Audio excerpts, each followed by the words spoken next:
existe una fórmula masónica según la cual la tarea de los maestros consiste en difundir la luz y reunir lo disperso. En cuanto a la segunda parte de esta fórmula, que puede parecer más enigmática, tiene conexiones muy notables en el simbolismo tradicional. Para comprender esto del modo más completo, conviene referirse ante todo a la tradición védica, más particularmente explícita a este respecto. Según ella, lo disperso son los miembros del Purusha, hombre primordial, que fue dividido en el primer sacrificio realizado por los Deva, dioses, al comienzo, y del cual nacieron por esa división misma todos los seres manifestados. Es evidente que se trata de una descripción simbólica del paso de la unidad a la multiplicidad, sin el cual, efectivamente, no podría haber manifestación alguna. Y ya puede advertirse que la reunión de lo disperso, o la reconstitución del Purusha, tal como era antes del comienzo, o sea, en el estado de no manifestación, no es otra cosa que el retorno a la unidad principal. Ese Purusha es idéntico a Prajapati, el señor de los seres producidos, todos ellos surgidos de él y por consiguiente considerados en cierto sentido como su progenitura. La palabra sánscrita praya es idéntica a la latina progenies. Es también Vishvakarma, o sea, el gran arquitecto del universo, y, en cuanto tal, él mismo realiza el sacrificio del cual es la víctima. En la concepción cristiana del sacrificio, Cristo es también, a la vez, la víctima y el sacerdote por excelencia. Si se dice que Vishvakarma es sacrificado por los Deva, esto no constituye en realidad ninguna diferencia, pues los Deva no son en suma sino las potencias que porta en sí mismo.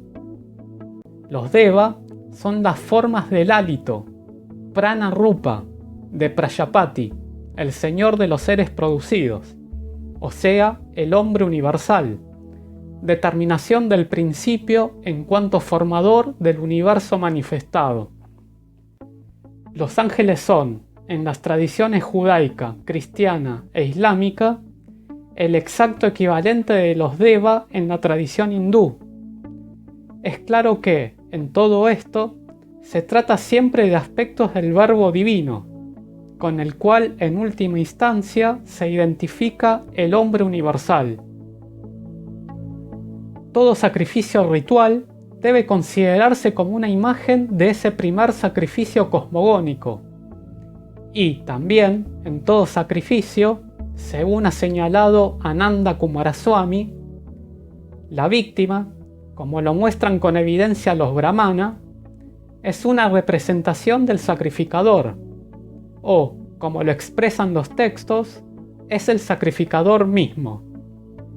De acuerdo con la ley universal, según la cual la iniciación, Diksha, es una muerte y un renacimiento, es manifiesto que el iniciado es la oblación, la víctima es sustancialmente el sacrificador mismo. Esto nos reconduce directamente al simbolismo masónico del grado de maestro, en el cual el iniciado se identifica, en efecto, con la víctima.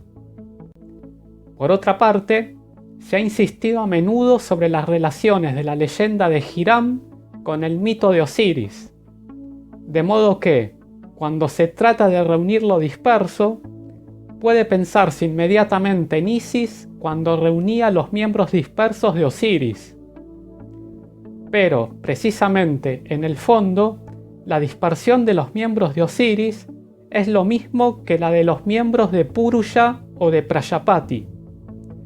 No son, podría decirse, sino dos versiones de la descripción del mismo proceso cosmogónico en dos formas tradicionales diferentes.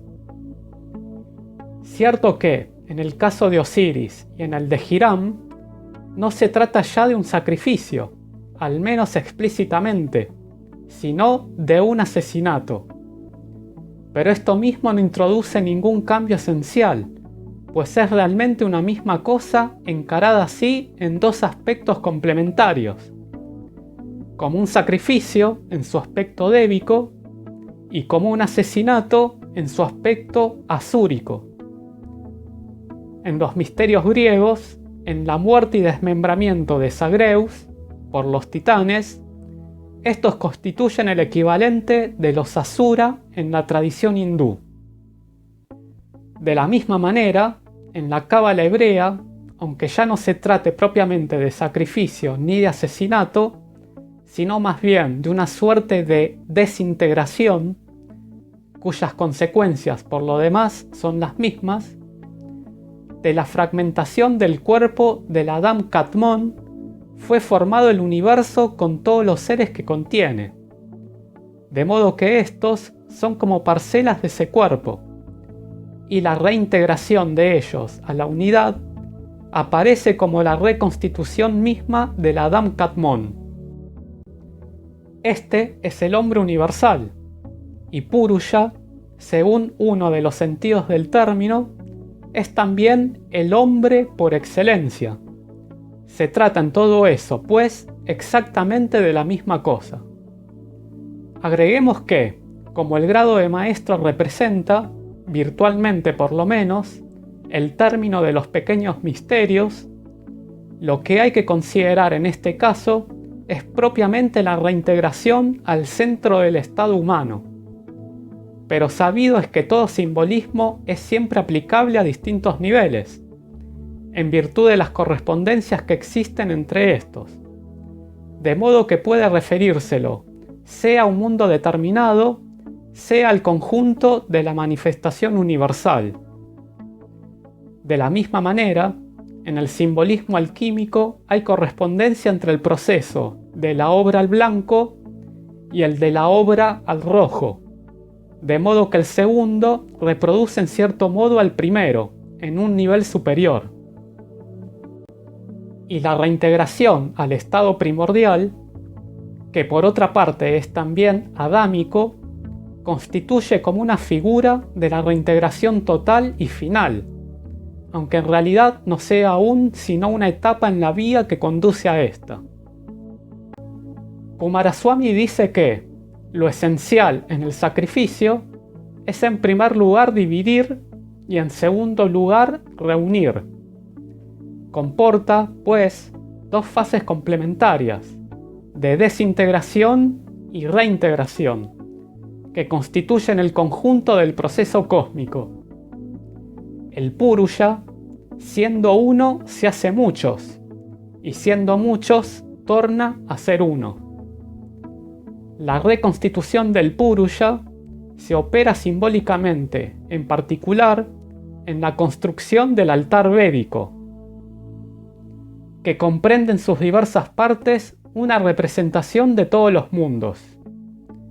Y el sacrificio, para realizarse correctamente, exige una cooperación de todas las artes, lo que asimila al sacrificador al mismo Vishvakarma.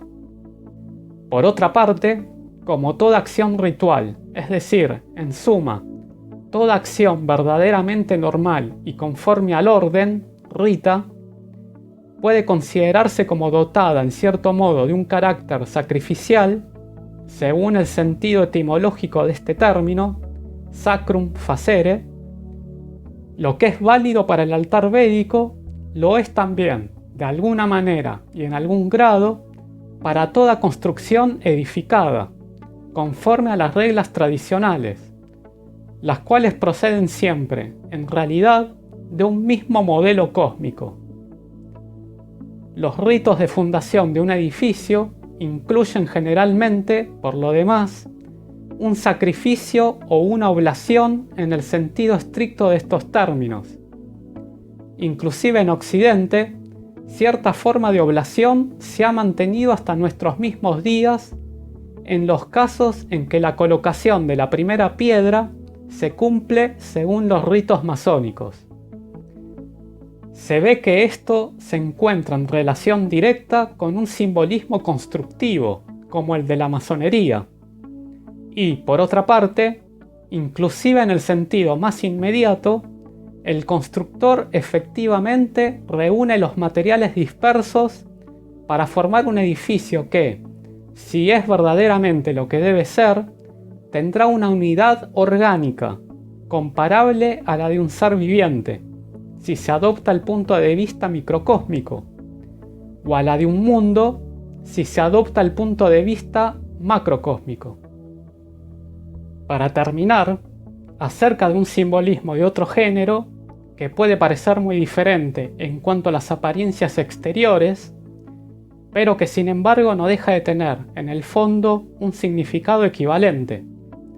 Se trata de la reconstitución de una palabra a partir de sus elementos literales tomados separadamente.